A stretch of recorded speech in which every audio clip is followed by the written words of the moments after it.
Welcome to another weekly featured business brought to you by Visibility Impact and your host, James Moffat, where he will gracefully take our featured guest on a personal and business journey and stories that will inspire, educate, and engage you.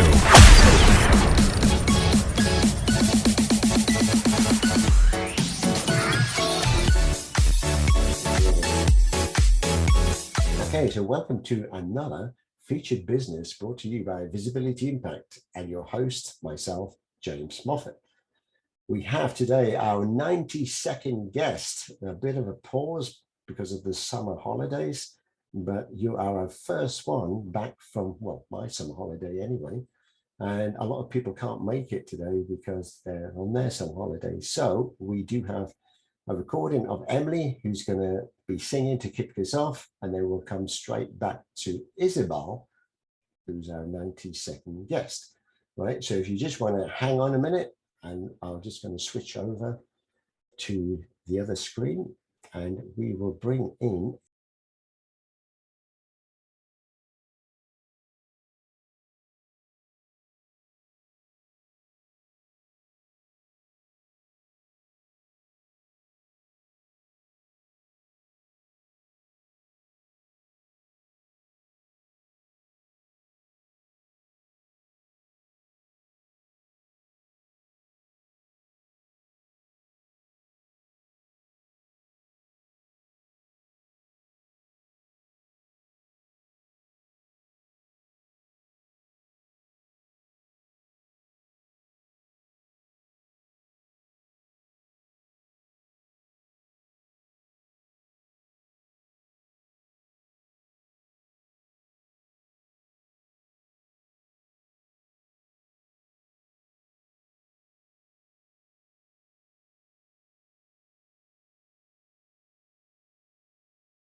Dream a little dream of me.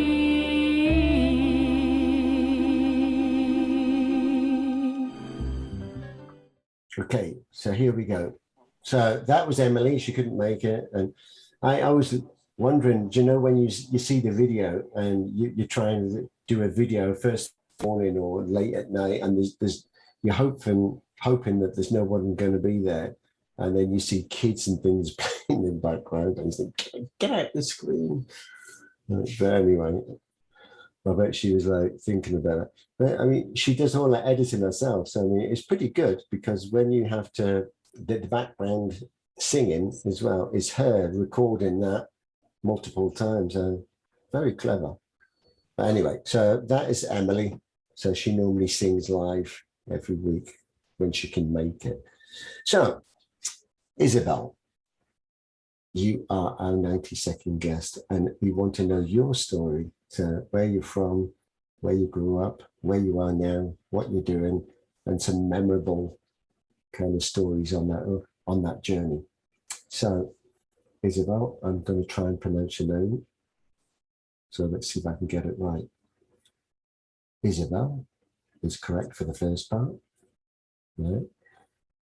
Sommeil-Hornby. Sommeil-Hornby. That's right, Sommeil-Hornby. Oh, I was close. Right. Okay.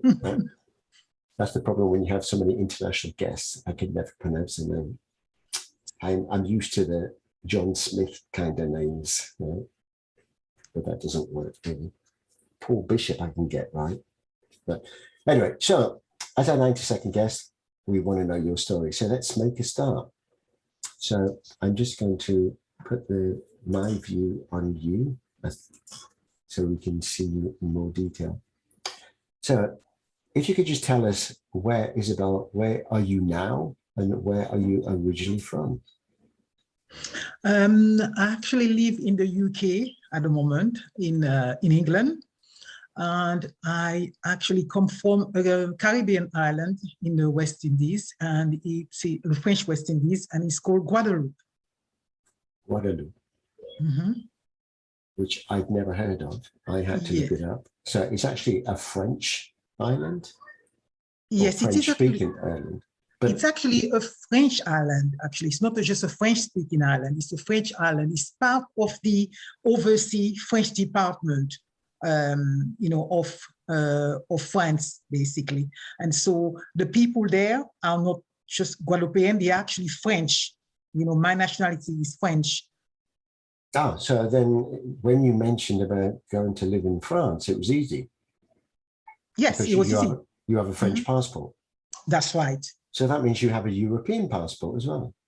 Yeah, I've got a European passport. But yes. you have two passports? I mean, you'd have a kind of a local island passport and a French one, or just one? Just one, because this is it, you see, Guadeloupe is part of the department. It's one of the departments. So France have different departments, but they have also overseas department. And so Guadeloupe is classified as an overseas department. Right. So this island, I've taken a look. I mean, if you want to know where it is in the Caribbean, you can see the Caribbean islands kind of going around on the right-hand eastern side of the Caribbean. And you're up there kind of above the Dominican Republic. Yes, that's right. Yes. And so it's actually, I'll say a few hours maybe on the plane from Miami, about 2-3 hours on the plane from Miami. It's not that far. It's actually an hour from, I think, maybe less than that, Antigua. So it's not that far really from all these islands, Antigua, Barbados. So that's where, Guadeloupe is really in that, that sort of area. Yeah, it's very beautiful. I mean, I've taken a look at the island and yeah, I mean, I've been to some of the Caribbean islands. I've been to Curaçao, what was it? The ABC Islands, Aruba, Bonaire, Curaçao, and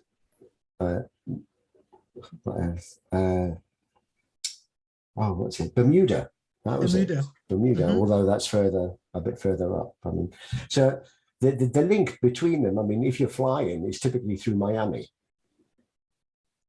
If you fly in, you can fly, to Miami. you know, and then from Miami anywhere else. But the flights are mainly to the mainland. So because what we call France is to our mainland. So if you want to do anything further that we can't, you know, do it in Guadeloupe, you have to go to the mainland. That's our mainland. And so all the flights are basically to France or to Canada or to the States. These are the main flights.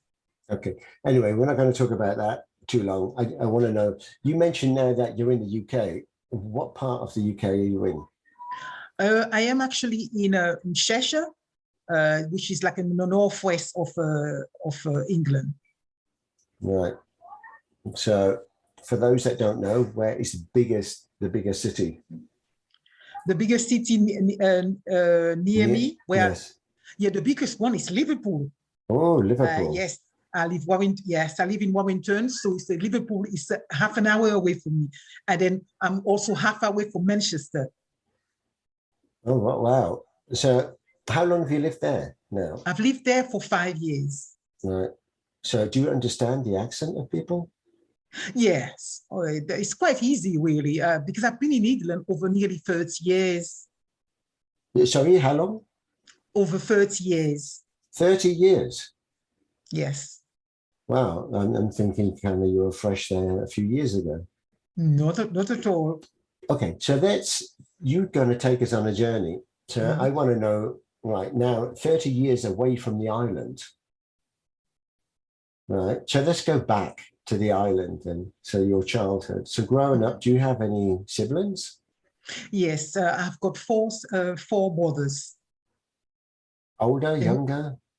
I've got two brothers that are actually older than me, and then two younger than me. So I'm a middle child. All right. Okay. And how was that growing up with four brothers and you the only girl? It was pretty tough, really, because of for cultural reason, really. And I think this is where my personality came through, because for my background, it's very male orientated, and already in my family, it was already male dominated. So it's fashioned my personality and who I became really. And so it was really tough to actually, in a way, to say, yes, I exist. I'm a woman, but I exist. I'm here, you know, and I'm not, you know, subservient, or I'm not lesser. And because my culture is like the archetype, you know, is that the male is always the one that does everything, and the woman are out there to just serve them. And so it's against this background that, you know, I had to fight all the time, because I was a middle child, and yes, it was a very challenging time for me, really. But my parents were lovely parents, but despite that, you know, the cultural aspect had made it very difficult for me as a girl. Yeah, so I guess it's kind of favoritism to the boys and help them with their jobs and things, and you would be more kind of what that you would see as the traditional woman around the home, rather than equal to the boys and having the opportunity to establish an identity and a profession as well. Yeah, absolutely. Because that was just the, you know, the culture. I mean, things have changed, you know, obviously gradually over the years, but it's still very predominantly male orientated. But anyhow, back then, it was very difficult to assume myself, you know, in that kind of background. But however, you know, this is, I'm very thankful, because it made me who I am today, you know, the person that I am today. And yeah, I don't actually, I would not say so much favoritism. I felt that it was just the culture that was there, you know, and many women didn't fight against it, just accepted it. So it wasn't really a case of, you know, the boys were favorites, but it was just things you just accept as it was, that the boys will have more to say, then I have to look after them in terms of, even the younger ones, and the ones will have to look after me. They had to be protective around me. So it was just the dynamic of the culture was just there, just there, and you accept it. Yeah, I see that in a kind of a lot of countries as well. I mean, my wife comes from Brazil, and it was always kind of favoritism for the men, and the women were just expected to kind of be the homeowners or that the home, looking after the home and the families rather than focusing on the career for themselves. So it was kind of a mind shift in the way that, well, we are equal as well and give us the opportunity. So in saying that, growing up as a kid, you mentioned about, growing up before brothers, there was a lot of activities that were more male oriented and stuff. So you became, you said, tough. So kind of what hobbies and things did you grow up with? Well, I'm glad you asked this question, really, because I wanted to show also I could do it. And so obviously that pushed me to be more active orientated, to be more sports orientated, to show them I can do it. So anything that was physical, I was always the first one to want to be there. Let's say I played football, I played road bikes, and I was running with the boys all the time. So I was in effect a little bit like a tomboy, should I say. And really, I didn't play much with dolls, because nobody wanted to play with me because I had nobody else to play. So it was a case then, if I want to play with the doll, I'll be on my own. And I wanted to join in. I wanted to be with them. So I had just to go along and do what they were doing. And so that was just, so it was great, really, because this is why now I'm so active, and I always do sports and get involved, and I run all the time. And so that stayed with me, that activities.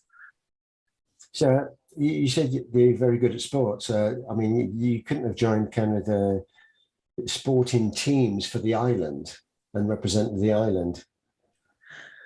Well, I could have done, but I never did, really, to represent the island. I'm good at sport. I'm quite good at running. I could have done something about that, but I never really wanted to do it as a profession or anything like this, or doing it professionally. I just enjoy doing it, and I never pursue it, unfortunately. Maybe I could have, became a great sportwoman or something like that, but I don't think it was actually something that I really wanted to pursue to that level. Did you think, living on an island, that opportunities you had to create yourself? Because typically nowadays, kids get spotted at school if they've got a talent, and particularly if it's sports or something, a good runner, and then it can be nurtured and then actually encouraged. Whereas kind of growing up on an island, and you just could be naturally a good runner, but nobody ever notices, and you don't really think anything about it. You just, well, I can run and I can do these sports, but can't others? Kind of thing. Yes, I feel the other thing that I want to say about that, is that I didn't feel that somehow that it would be encouraged as a girl for me to go into sports, because they always seen it was a man thing, to actually go into sport. And from where my parents came from, I had the belief and the impression that they really wanted me to use my brain instead, especially my mom. My mother, she wanted to rather than my physical ability, she wanted me to show that, yes, I can do it, show the boys you can do it. And so for me, it was mostly, I wanted to develop that side of me, that my brain, to use my brain more rather than my own, natural physical abilities. So yes, India, I think because it was such a small island, you really have to somebody really have to find you to develop so that you can be some, a sportswoman or anything like this, because it was such a small island. It was very difficult if you wanted to make it in sports to be discovered, and, we were like, although, we were an overseas department, at that time, Guadeloupe wasn't known very much. There wasn't much opportunities for people, and a lot of us, to further our career, James, we really had to go to the mainland, and young people were living in masses, Guadeloupe, and to pursue. They wanted to get out of the poverty, and show the world, what they are made of, and for me, I realized at the early age, if I wanted to make it, I had to leave home. Okay, so you mentioned about people leaving. Where would they typically go? They typically go to the mainland, to France.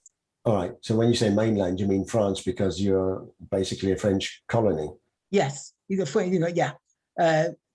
We always say a French department, because colonies stopped to exist, being called colony after the slavery. So it became a department, and so for us the mainland is France, and where all the opportunities are. Because in Guadeloupe, the only opportunity you have is in fishing, or working at the airport, working in restaurant, or working in farming. Yeah. So your parents then, what kind of background did they have? What jobs did they do? My parents, if you think, in terms of Guadeloupe, you would say in quarter that we're a bit of a middle class. So my dad was a teacher, and my mom was a private cook, a chef, cook or chef. She was discovered by a lawyer. And she was actually, and he came to the restaurant where she was working, and he actually loved the food. And it was just a lovely story, really. He loved the food, and he said, "Oh my God, whoa, who is cooking this food?" And then the owner said, "It's Mrs. So and so," and it was my mom. Well, from now on, she's working for me. That's how, yeah. And so my mom actually, and obviously because it was more money, she left the restaurant and she started working for this lawyer. And she's actually, from then on, she worked all her life for him. Wow. Yes, until she retired. Well, the way to a man's heart is through his food, isn't it? Sorry? The way to a man's heart is through the food. Exactly. Absolutely. The way to a man. And it was just amazing story. Excellent. So that gave you you mentioned your father was a teacher. So kind of what teaching did he do? He teach arts, painting, at school, in painting, in decorating. So he was actually, in college, type of college at Guadeloupe, and he'll show them how to paint, how to do things, and they don't have that anymore. But at the time, this is what he was doing, and he was, So it was quite good to have him doing that, because we never at home, our home was spotless. He always, decorating and painting and stuff. So he was, he was a great teacher. Yeah, actually, there's a lot of these kind of skills that are lost now because nobody wants to do these. Yeah, so it's hard to find good tradespeople that can actually work with their hands and do something of a quality rather than just do it. So even here in Switzerland, some people come around because they say they were painting, they paint their house, and I think, I could have done better myself. And they're supposed to be the qualified people as a trade. So there's definitely a lack of that these days. So anyway, at 16, you've got a story to tell about being on TV. So if you could just share that one. I've read it, but for the audience to hear this story, I think it's great. Fantastic. Absolutely, James. It was just one of the biggest achievements ever of my life. Till today, it gives me shiver down my spine just to think about it, because you need to remember, for a girl living in a family where none of the brothers have achieved anything as yet, of that magnitude, how much this has impacted me and my family. And you can't underestimate it, how much this is for a girl in Guadeloupe, this thing to happen. So, as I said, I love learning, I love sports and everything. But I will also realize that I was really particularly good at history at school. And I used to read books about history, especially the Second World War, James. I was fascinated by it. And, why people, have to fight against each other, I was just fascinated by that, And so from a young age, I started reading books and doing all sorts. And my parents realized that I was so good at it. I was always first in the class, And so at 16, there was a competition around the whole island and beyond, James. There was Martinique, Guyana. There was loads of small islands. They took part in this history competition, and it was about the Second World War. And to this day, I can't remember the question, but it was a question about, about Hitler, and would Hitler would happen? What caused Hitler to start the war? And my gosh, so my parents, my teacher said to me, "Why don't you, Isabelle, go for it? And I know you can do it." And I said, "I'm only 16, and so they said, "Well, you could smash it." And I said, "Well, I don't know about that." And you know what? And I thought, yes, I can do this. I can do this. I can. So they put my name down for the competition, and my God, from that time on, I just started, researching and everything, and I took part in it. And I took, not really thinking that something will come out of it, because it was nationwide, from Guadeloupe and Guyana and all these little small islands. What chance have I got? A little 16 years old, and so.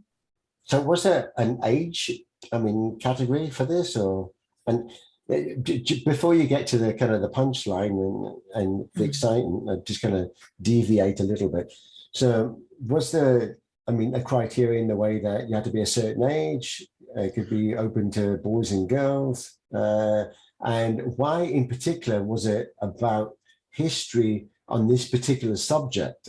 How did that come about? Or was it just a coincidence? It was something that, wow, that is my subject.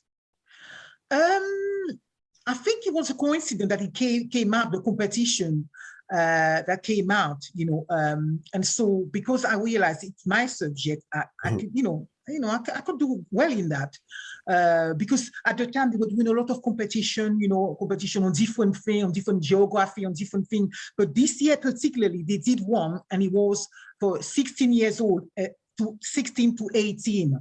And so I was within that range, but it was so many people, because it wasn't just Guadeloupe, it was Martinique, Guyana, and all these small older islands. And I'm thinking, oh my gosh, there's a lot of people taking part in this competition. And so how many people participated in it? Oh, I can't remember, but my parents told me there was thousands. Wow. Yeah, it was thousands, my parents. And this is why I was getting scared, really, because, I'm not a writer, copywriter, but, but I did, but I was good at retaining information as well. Not only just I was able to read information, but I was good at retaining and quoting, and really, so I believe that, I had a chance, at least, to do well, but not, to do well on it. So my teacher, said, yes, they put me forward, because you had so many per classes you can put forward. And so there was a few for my classes, for different classes, so from different other people in different region in Guadeloupe, not just where I was living. So, James, it was a massive thing. And so, yeah, I took part, and yeah, the rest is history. So before we get to it, where did you finish? Well, it's funny, you know, the way it happened in Guadeloupe. So once the competition was over. But yeah, just out of curiosity, how was it conducted? I mean, did you do it in person somewhere, in a classroom? On how? It was in a classroom with other, so each school had, let's say 50, allowed 50. So we were the 50, let's say from 𝗬𝗘𝗏, where I was born. Let's say another region in Guadeloupe from 𝗪𝗡𝗪, there on the same day, another region. So really all in a classroom with supervisors, 50, let's say, in the room, and each region has their own. So on that day. So yeah, it was in a classroom with other 50 participants there. And it was like questions. I mean, you'd have like, I don't know, X amount of questions and you had to fill in the answer. No, actually, no, it was actually an essay. You had to do an essay. And so the question, they ask you a question and you had to do an essay on it with obviously an introduction, middle, and conclusion. Wow. Wow, yeah. So in the end, of 1,000+ participants from various different islands between the age of 16 and 18-year-olds, boys and girls, you won. Well, it was actually a surprise, actually, because what happened is actually they send you, if you are a winner, they send you a letter, you are one of the winners, but they don't tell you you're actually placed. What that was fantastic. So they sent 3 letters out, you know, and then anybody that hasn't received a letter, they haven't won. So till the day I got there, I didn't know. Oh, it was just so fantastic. I got there. I said, Mom and Dad, I've received a letter. I'm one of the winners. But I had no idea what place I had. So I got there. I mean, I got there all made up, you know, over 16, obviously. I had not much makeup. And the way they call you out per order. So, James, they called the third one. It wasn't me. I said, oh my God, I must be second. Your parents were there as well? And yeah, because I was 16, you're not allowed to go on your own. You had to bring your parents with you. And so at the awards, you know, obviously because we were still children. Mm-hmm. So you had children and the parents. And so they calling out the winners. And so the third one is called, James. That is not me. I said, Mom and Dad, I'm second. And then they called the second person, James, and it wasn't me. At that point, did you think they've made a mistake or something, or yeah, they're going to say someone else's name and I would have been a good runner-up 4th or something? Yeah, and at this point, and I thought no. At this point, my parents just looked at me. And they called my name and the winner is, and it was me. So, I mean, how did that feel? I mean, I bet, you were trembling and. I was trembling. It was the first time I was flown in the limelight. I was trembling and my parents were crying and they were just, and I saw the look in my dad's face, and that point then I think he changed his way of thinking about women. The way he looked at me, he's never looked at me this way before. Mm-hmm. And your brothers were there also? And it's, for me, when I look back, it's very touching for me moving, because the way my dad looked at me really recognized the fact that I had a brain just like the boys, you know, that I was just about just being serving, or but that I was intelligent, I was smart, you know, I can do it, you know, and from that day on, our relationship, the dynamic, the dynamic in the home changed, and then there was some kind of pride in my, in my dad's eyes.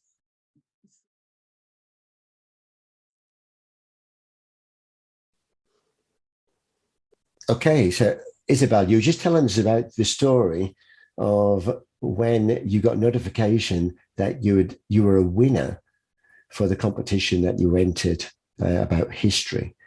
So if you could just kind of recap on that and on the event itself and who you went with, and also how they announced the winners and what you thought, what position you were going to be in. Okay, so first of all, I would like to thank you for this opportunity to be here and share my story. And yes, I received a letter from the people that organized the competition, the his competition, and say I was one of the winners of the competition. But however, it didn't actually say which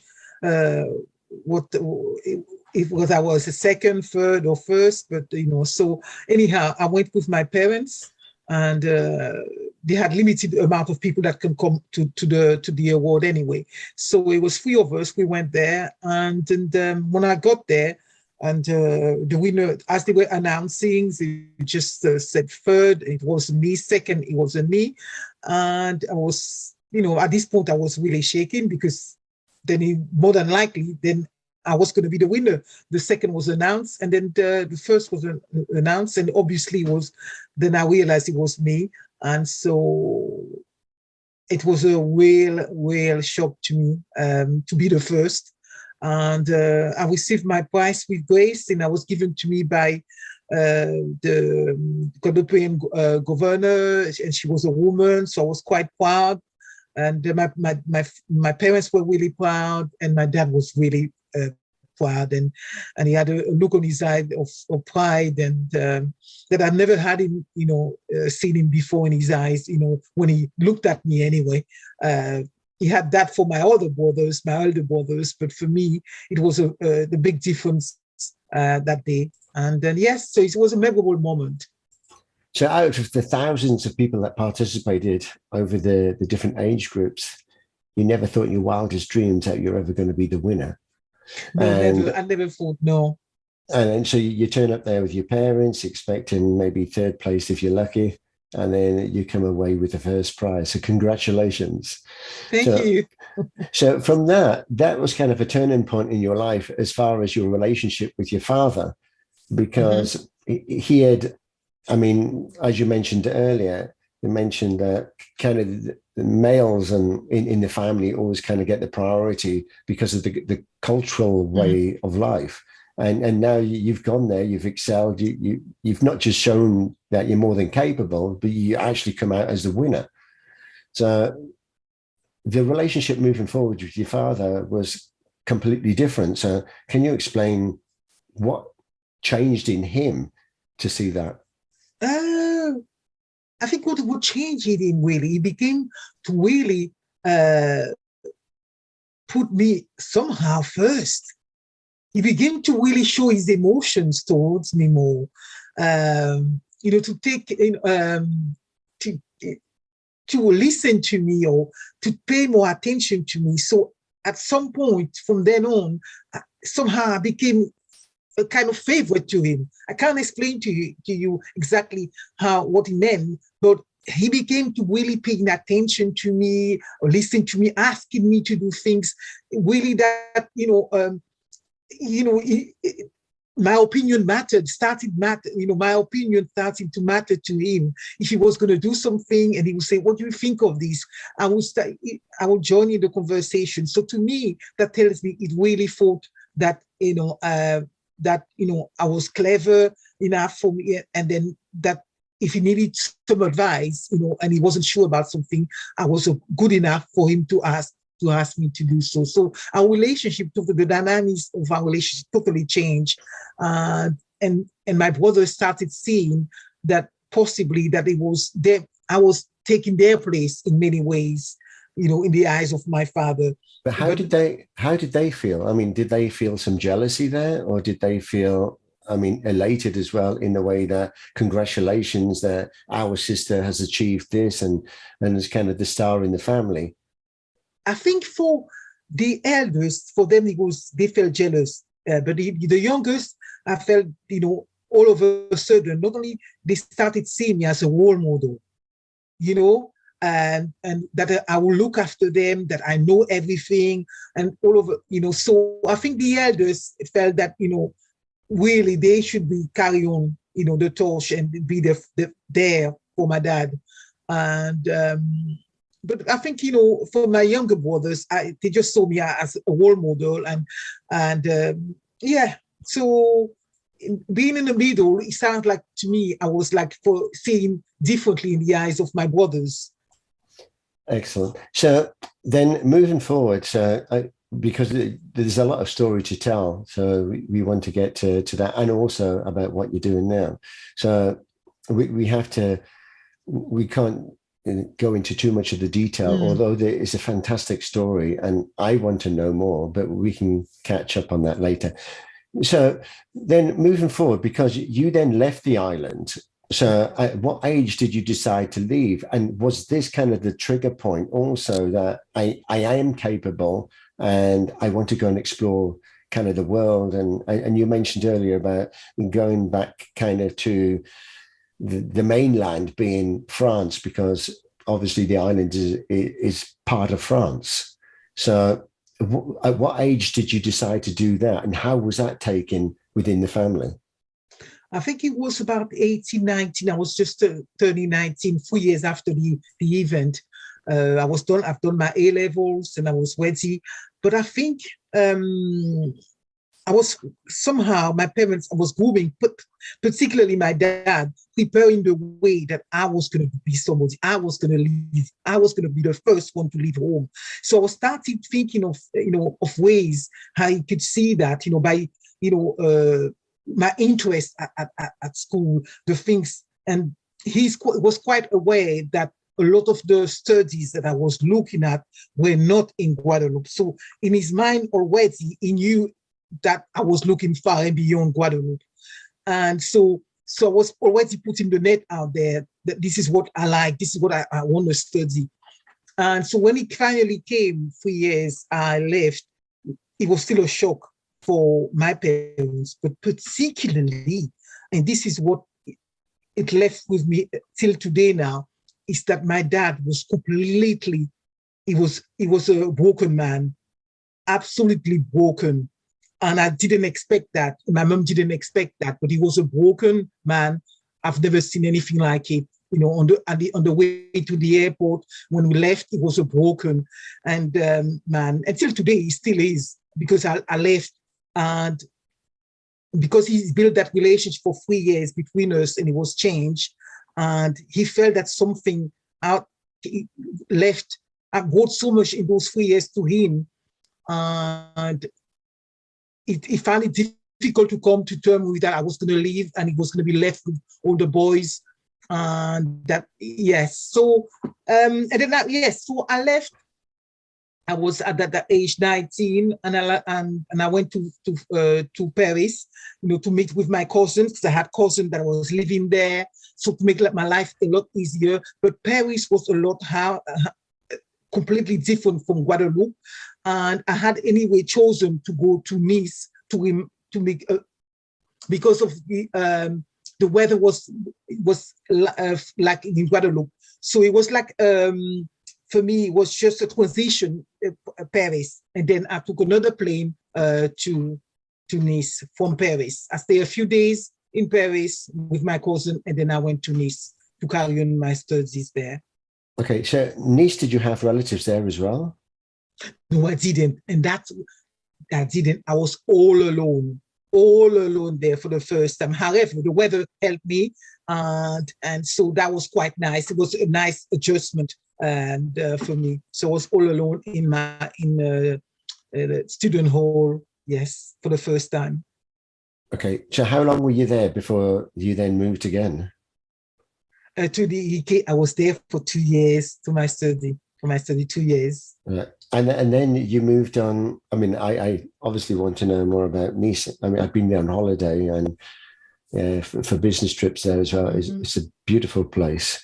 So I'm interested now on how you then ended up going to the UK, and why in particular the UK, and particularly was where you are living now. Was that the destination you were heading towards?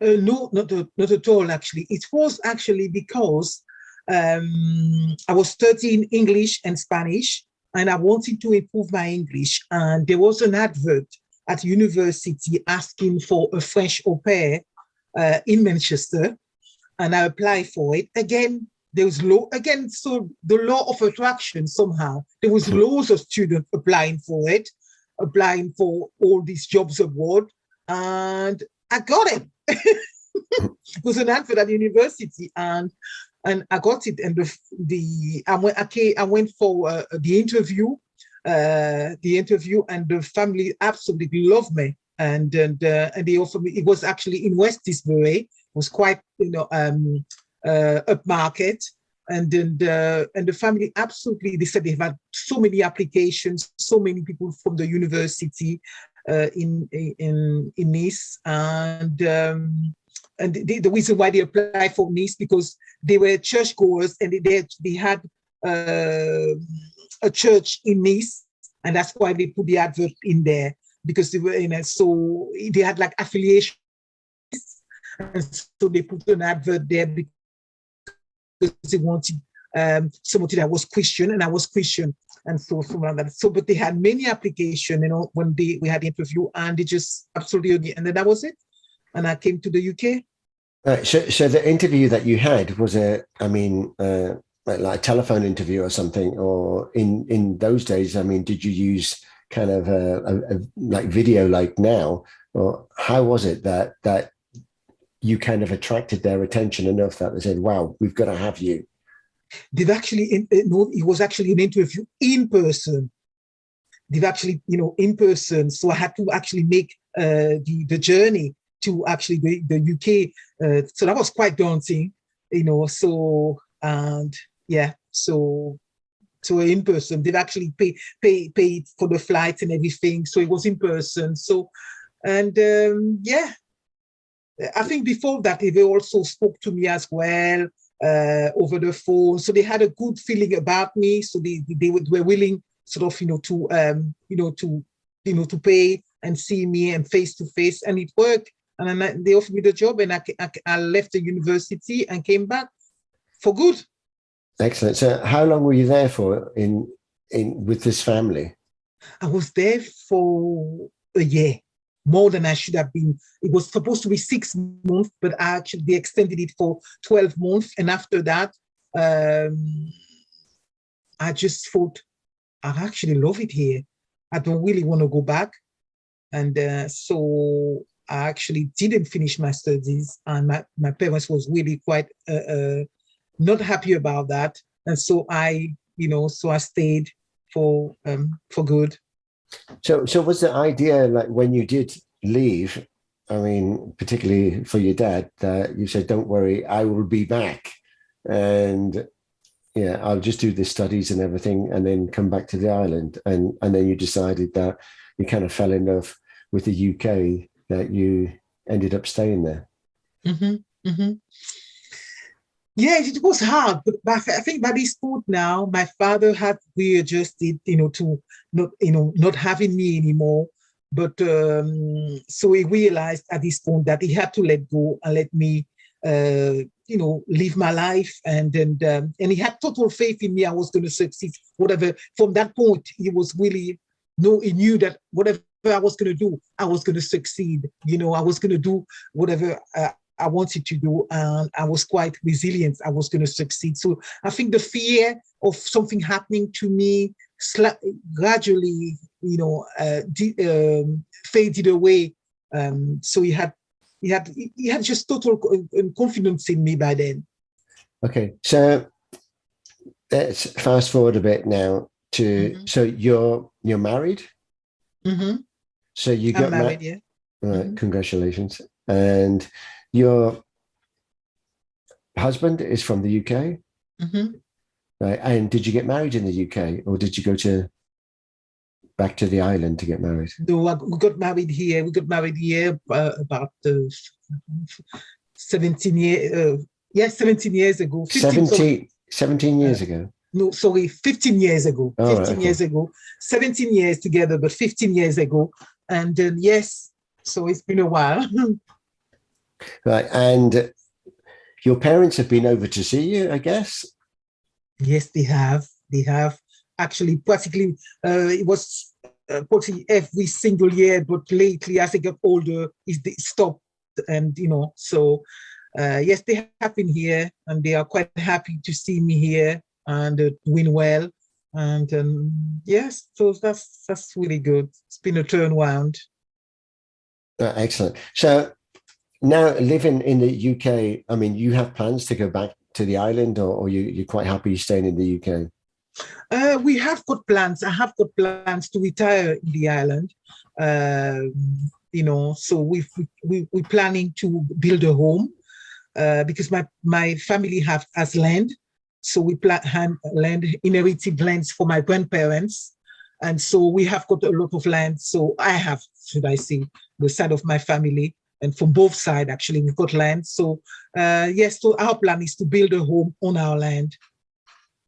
Yeah, I love it. I mean, I want to go there and build a house. It costs a lot, actually. It costs a lot. So it's become expensive, I guess, over the last few years. Yeah, it is, and not many people can say that they can build on their own land. Normally you have to buy it, but it's so expensive. But because my parents were farmers, my grandparents were farmers, and on both sides of my family, and so they both got lands, loads of lands, and it's a matter now of us reclaiming that back. We are in the process of doing that, and that is taking so long for us to do that, especially for the children, the grandchildren. And so it's, because at the time you need to remember as well, things were not recorded, so, it was passed on from family into family and it was not recorded. So it's a matter of, making sure that, we can find some kind of paper saying, yes, it is our land. We know it is, but with everything has to be documented, as these days. So it's taking a long time to prove our inheritance. We're still battling, but we're going to get there. Wow. So good luck in that respect. So job-wise, I mean, what have you done working over these last 17 years or so since you've been in the UK? Since I've been in the UK, well, obviously I was an au pair and I left that. I started going to school to improve my English and getting some other degrees and qualification, British qualification. So since then, I have got a degree in languages, as I said, because I speak many languages. So, I've got a degree in politics. And since then, and I also now got a degree as a certificate as a life coach as well. So I've got a degree in translation, a degree in languages, and a degree in politics, and a degree in a certificate as a life coach. Wow. And you've been busy, been very busy then. I've been busy. And the main thing that I have over the 17 years, I've been actually working in the banking and financial services for many years. That is my forte, where my background since I've been in the UK.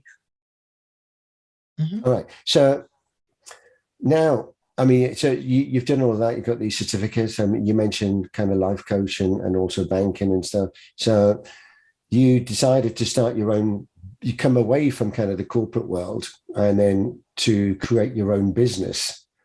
So when did you do that? When did you start your own business? And what is it?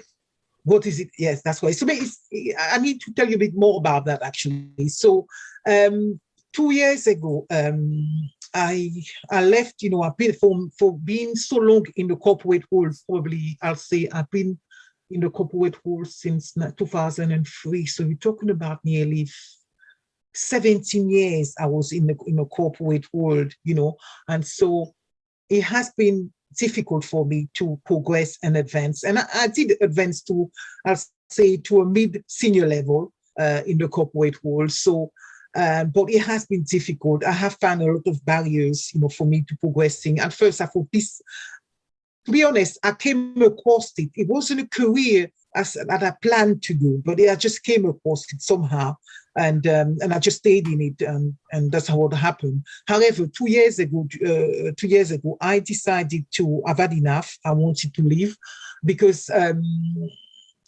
where I was, I wanted to go to the next level. And I applied within and outside. I still couldn't do that. And they were trying to give me all kind of explanation that I arrived to the top of my band, this and that, and there was no other way I could progress. But I told them, no, I have ambitions. I want to go outside of my band and I want to go further. And so I had just had enough without having any jobs to go to. Just before the pandemic, it was on February 2020, I decided I've had enough. I already had my own business as a translator, a freelance translator anyway. So I thought I'm going to do that, full time. However, with the pandemic, with being a full-time translator, it was just really hard because, I'm mainly focused on legal translation, you see. And so all the solicitors, all the lawyers, all these things were all closed with the pandemic, with COVID. So I found it quite difficult to sustain myself financially. So I started going to different, Facebook groups and joining different ones. And eventually I got into a group where this woman saw the potential in me and said to me, from what you're saying to me regarding your experience and what you've went through at work, I think you will be a really good person, it'd be a good thing for you to be a coach and to be a coach and then talk about your experience at work and stuff like that. And this is where the idea came to be a career coach, And I did say to her that many of the women in my profession that were actually lower grade than me tended to come to me for inspiration, asking me, how did I get there? And I said, yeah, I got there. However, I'm not satisfied to be where I am right now. So, I wasn't satisfied. They thought I reached the top, but for me, I wanted more, James. And so there was a pattern there for me, them coming to me for inspiration, asking me questions and advice. And this is how I realized then there is something in me I can bring. There is a talent in me. There is a skill I can offer to others in terms of aspiration to improve their career goal and so forth. And that's how it happened. And then when this lady in that group told me about she felt that this is what I should be, working with, people I should be working with. This is how I became a career coach for Black women. Well, definitely. If I look at, the story that you shared with us, and you're definitely an inspirer. Not just within your own family and your brothers, but the people around you, and motivating people to kind of move along on their journey, and then what you've done and what you've achieved, and then venturing out and going to France and Paris and then Nice on your own, and then from Nice to the UK. And you're always taking kind of these leaps of faith on that journey. So there's lots of people that only do a fraction of that and find it's hard work. So, and then there's other people that would love to do that and just don't have kind of the courage or the motivation to do it mainly because of fear. Now, definitely, I can see that in you, that, not just from your own personal stories that you've overcome this, but also from kind of other attributes and things that have been thrown at you on that journey and that you've overcome. And particularly working in the corporate world, it's not very favorable at the time to women, let alone if you're a Black woman.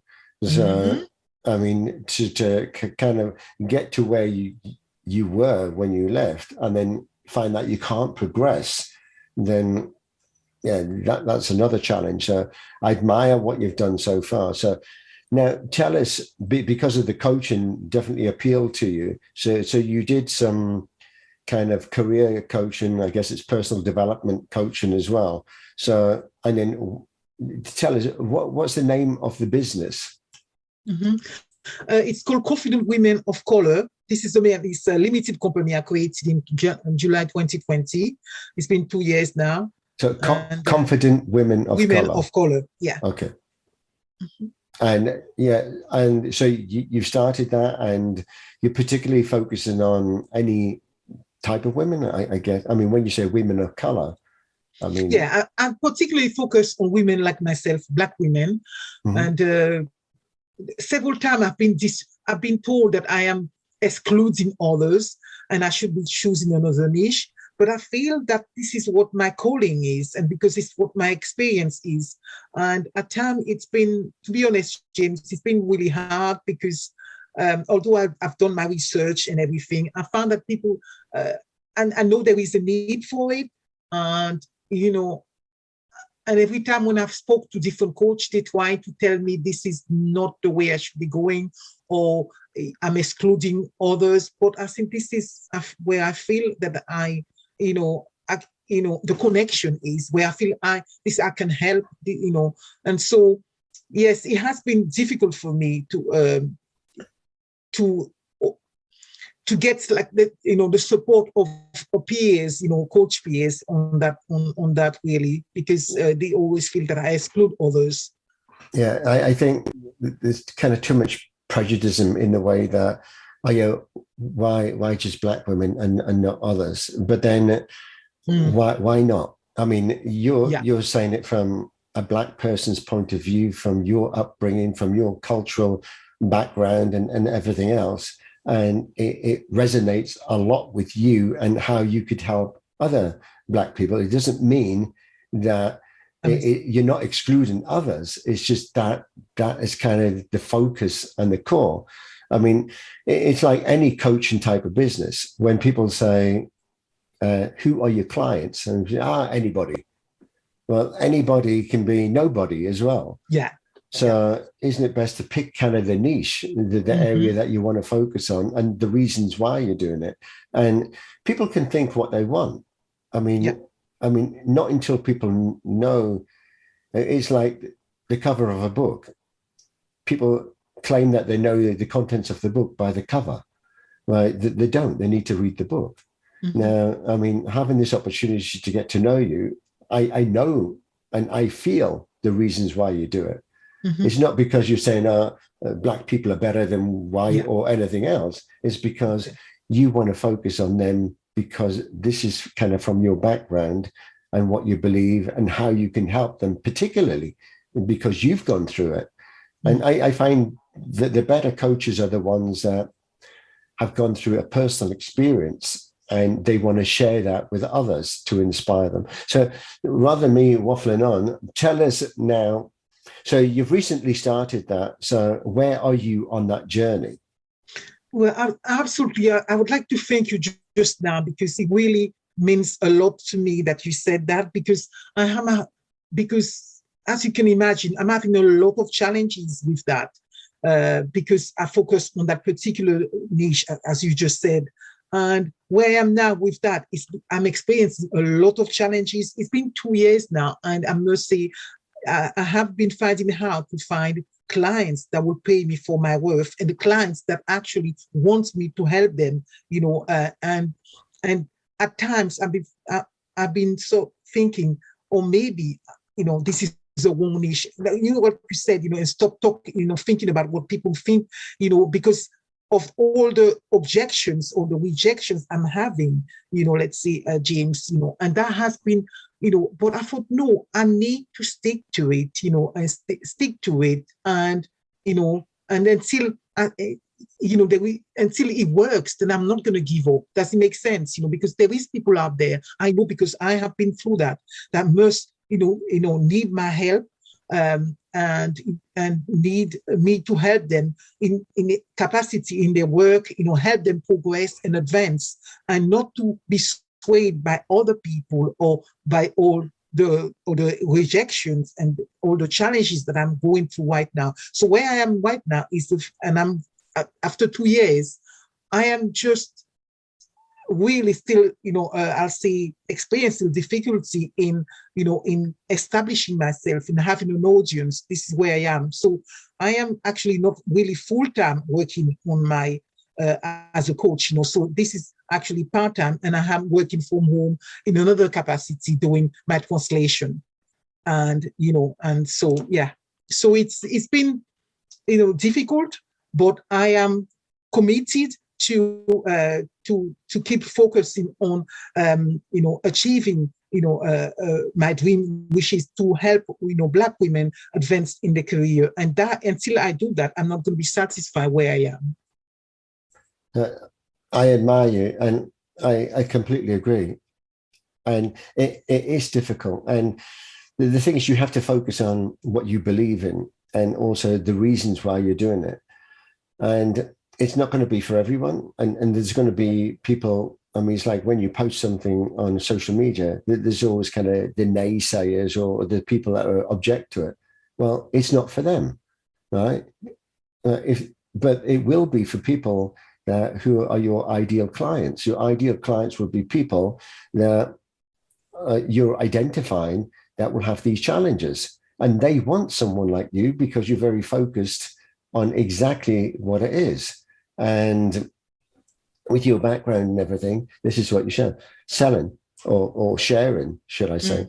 And it's all about kind of packaging this up in a way that resonates with the people that want your services, and not with anyone that doesn't, because they aren't your clients, and they can say and do what they want. And it's kind of the expression, it's just going to be water off a duck's back, because that's not going to stick to me. That's not going to bother me, because they aren't my clients.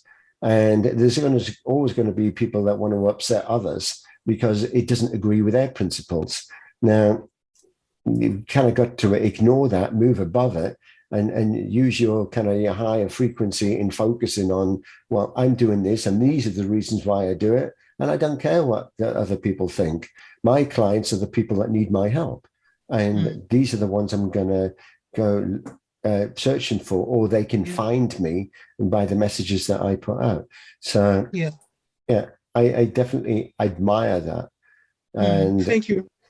But the challenges are packaging it up in a way that you're going to reach out to these people that are going to be your clients, because you've got to find out, where are they going to be hanging out? What's the best social media platforms to use? What message do I take to them? What is the pain that they're going through? And then what are the services that I offer that can help them on their journey?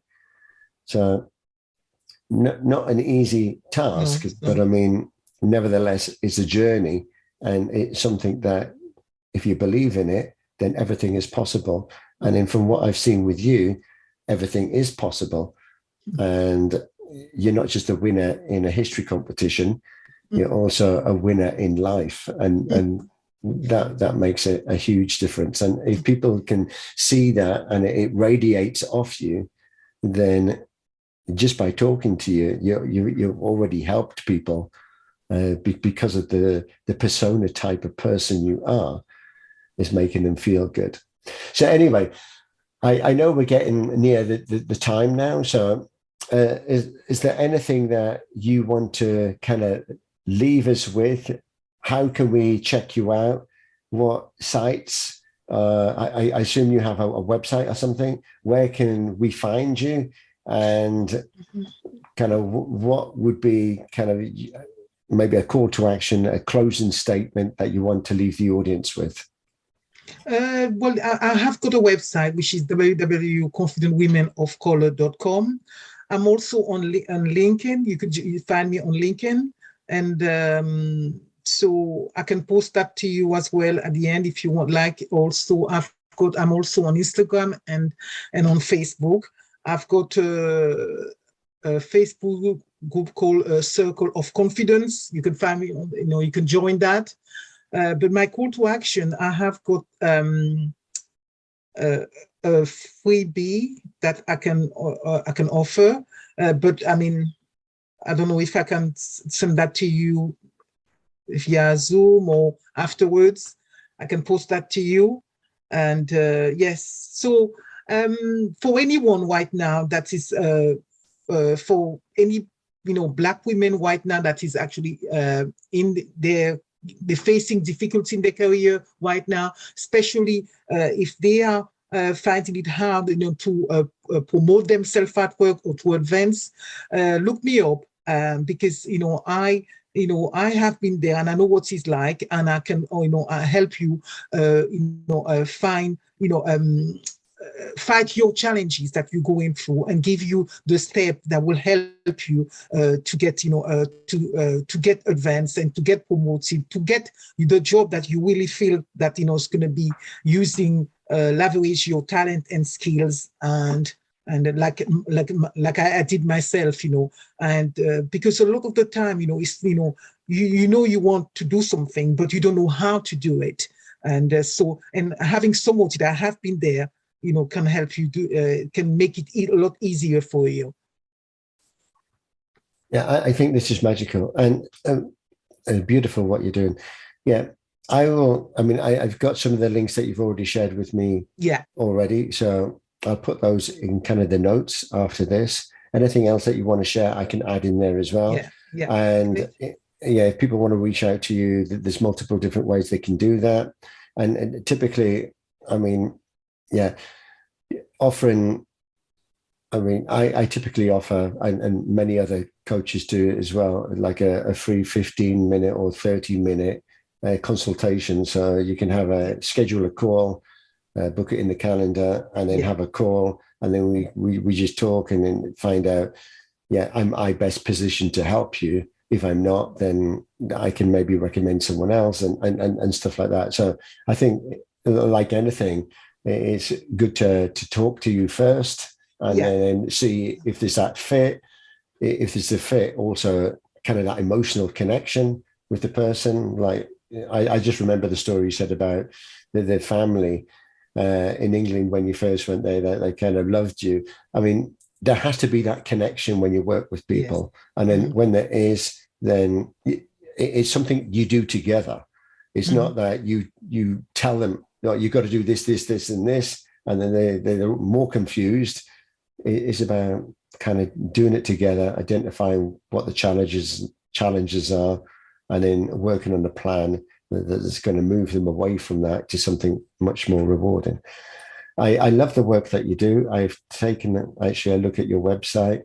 I know it's early in your transition to doing this, but it is beautiful. I admire what you do. I absolutely love your story, and I think you'll motivate a lot of people now that they can hear. I always say that there's a backstory behind every person. And if you don't know the backstory, then, as I mentioned before, it's hard to understand a book by the cover. You need to know, you need to read the book. And now just hearing some of your experiences and some of your stories and the connection that you've made, particularly with your father, and he's losing his princess. And I mean, I can imagine how he feels, because I have 2 sons and a daughter, and she's my little princess. And if she ever says she's leaving home, then I guess I would feel the same. But to go to another country.